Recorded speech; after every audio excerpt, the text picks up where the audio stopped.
Alright, 2007. The most viewed video on YouTube was a toddler cannibalizing his own brother. Oh my god, they're old! Which was later sold as an NFT. More fantastic games were being released, with Bioshock leaving everyone stunned, Assassin's Creed making everyone want to try parkour, Portal giving everyone trust issues with bakers, and of course the Simpsons game, leaving everyone depressed. And of course, how could I possibly forget about the cinematic masterpiece that blessed our screens in 2007, Spider-Man 3. I'm the sheriff around these parts. Lumbago. Give him an Oscar right fucking now. Anyway, during that time, THQ had bought the latest Gucci merch, a pair of fresh Yeezys, a lovely Rolex, and naturally this boat which housed the entire Bank of Switzerland. They purchased all these fantastic items using the money they earned from Smackdown vs. Raw 2007, which at this point was the best game in the series to date. Critics absolutely adored it, reviewers gave it great scores, and most importantly, it made a fuck ton of money. This meant 1 year later, THQ had to once again create an even better wrestling game. This time with more muscles, more sweat, more receding hairlines, and of course, more Great Khali. So as you can expect, when Smackdown vs. Raw 2008 was announced,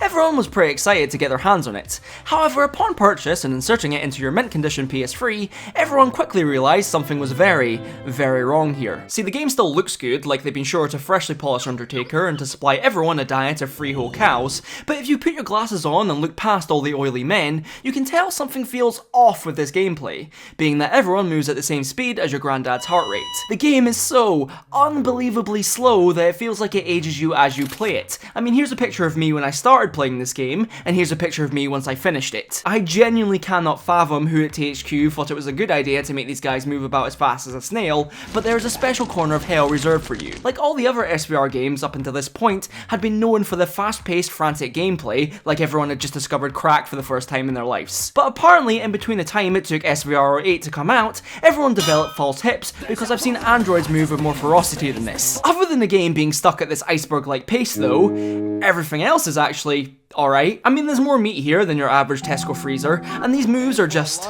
delightful. You didn't need that spine anyway. But it's actually a shame that the awful pacing ruins the gameplay, because despite this being the 4th game in the series now, THQ have still figured out a way to make this game feel fresh, by giving every wrestler one of 8 specific wrestling styles, which adds a couple new moves and abilities, with each style being as follows. Powerhouse wrestlers are defined by being bigger than your average skyscraper, having a body mass of around 80% bricks, and will launch you around the ring like a newborn child.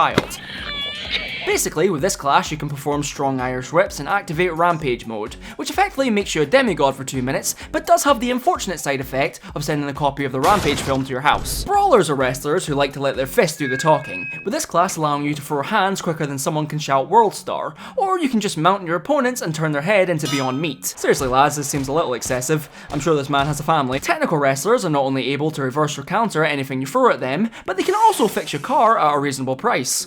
Wow, good as new. High flyers are, well, you know, they dive all over the place with around a 10% success rate, will probably have a fully metal skeleton by the time they're 30, and can utilise an advanced dodging technique known only as a roll. Showmen are wrestlers who watched The Greatest Showman one too many times and now believe they're Hugh Jackman. As you'd probably expect, this style helps you gain momentum by taunting and lets you steal your opponent's finishers, as well as stealing their hairlines to add to your collection. Dirty wrestlers are big angry men because they haven't showered since 2005. They take their frustrations out on you by doing such dastardly things like making sure you can't have children, throwing the ref into you, and claiming Breaking Bad is overrated. Submission wrestlers are big UFC fans and therefore love submissions.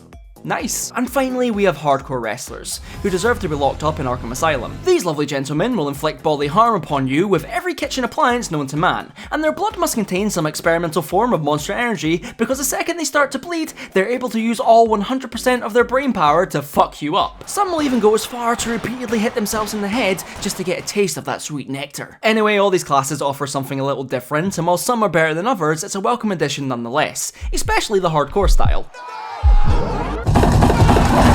Other than that, the gameplay is more or less the same as the last SBR game, with the ultimate controls allowing you to carry your opponents around until you decide where a suitable place to dump them is, but the game just isn't as fun now because the pace utterly kills any flow to matches, and somehow it feels more awkward to control wrestlers now, with running being about as difficult as trying to figure out the meaning of life. On the bright side though, at least we have these lovely loading screens now. I mean, the game isn't unplayable, like my PS3 doesn't violently reject it, and it does put a smile on my face knowing I could easily become a brain surgeon, but when you go from from playing SmackDown vs. Raw 2007, a game which revels in its fast-paced, chaotic action, to then this game, it does feel like I've accidentally clicked on a slow-mo guys video. Also, 6-man ladder matches will give you an aneurysm. Now, like every other game in the series, of course there's some different modes here, which you can play if you want to feel numb inside. Like the Hall of Fame mode, where you can compete in various challenges, like building your own PC and trying to play Cyberpunk on PS4. You also have to play certain matches on the hardest difficulty. This went on for 15 minutes, all in an effort to get inducted into the esteemed WWE Hall of Fame, along with Snoop Dogg and Donald Trump. We do a little trolling. GM mode is here too, and it's good. They haven't really messed with the formula too much, and as such, it's just as fun as it was in previous games. I can't wait to see what they do with it in SVR Online. But the real talking point here is the new and improved season mode, renamed 24/7 mode because the grind never stops. And given my previous track record with creating wrestlers in these games, I had just the idea for who I needed to make. Still waiting for my royalties on the Logan Paul idea, by the way, Vince. Anyway, after hours of tirelessly working on this masterpiece, ladies and gentlemen,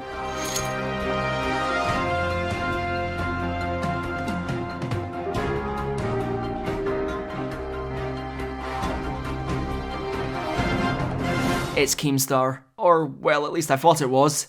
Looks more like the love child of Keem and that one bodybuilder on TikTok. Anyway, I made him about 4'2", gave him a USA-style cap with a G Fuel logo on the back, you know, before the dark times, as well as a necklace with a picture of him and his partner, and of course he's got his Yeezys on, in the woods. Might as well also just say that I 100% think Dollar in the Woods is a certified banger, and nobody can tell me differently. Why am I still getting paid? Now if you're watching this wondering why the fuck I've spent an obscene amount of time creating Keemstar of all people, well it's purely based on the fact that he's the fastest man in the world, and therefore should at the very least make the pace of this game bearable. I was fucking wrong. 24/7 mode is strange. It was obviously designed with the idea to make it feel like you're an actual wrestler, with you going from show to show being able to choose how you spend your days off. If you're doing things like training your big manly muscles, or doing events and activities like signing autographs, doing press conferences, going on dates, or starring in your own movies. Can I get that picture framed please? And all that stuff is cool, I guess, but the actual season mode itself is a bit shit. Firstly, around 50% of every story is explained to you through messages on your Nokia phone.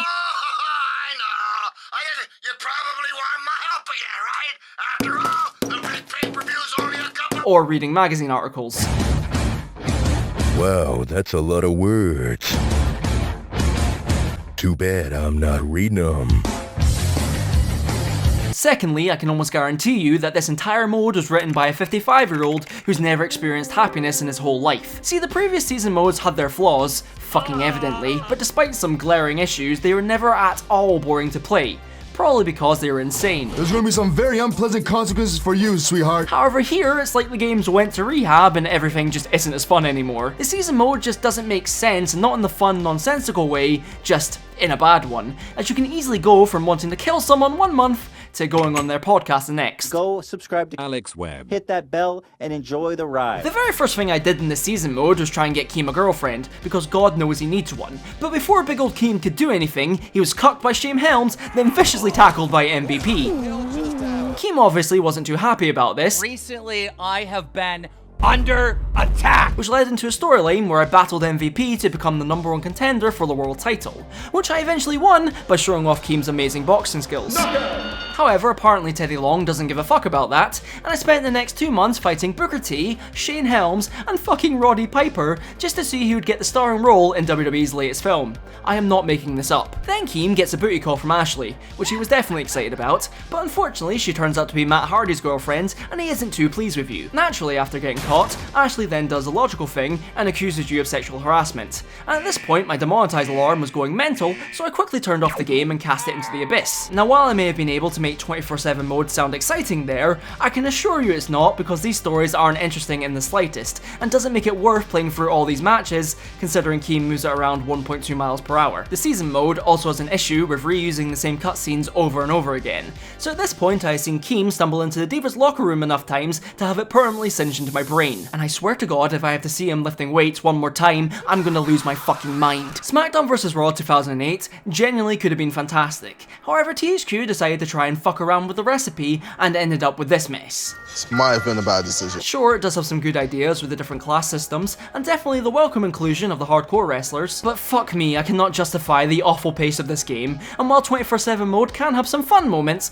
it's ultimately ruined by the stories being awful, and there being fuck all cutscenes in comparison to the previous games, other than repeatedly seeing Keem getting gains and a fucking restraining order. This game to me kinda signaled the downfall of the SVR series, as it started to veer away from the arcade-like gameplay into a more simulation-based format, which as we all know ended great. But in saying that, I still have to rank this in the tier list, and given how much I clearly love this game, it's going in B tier.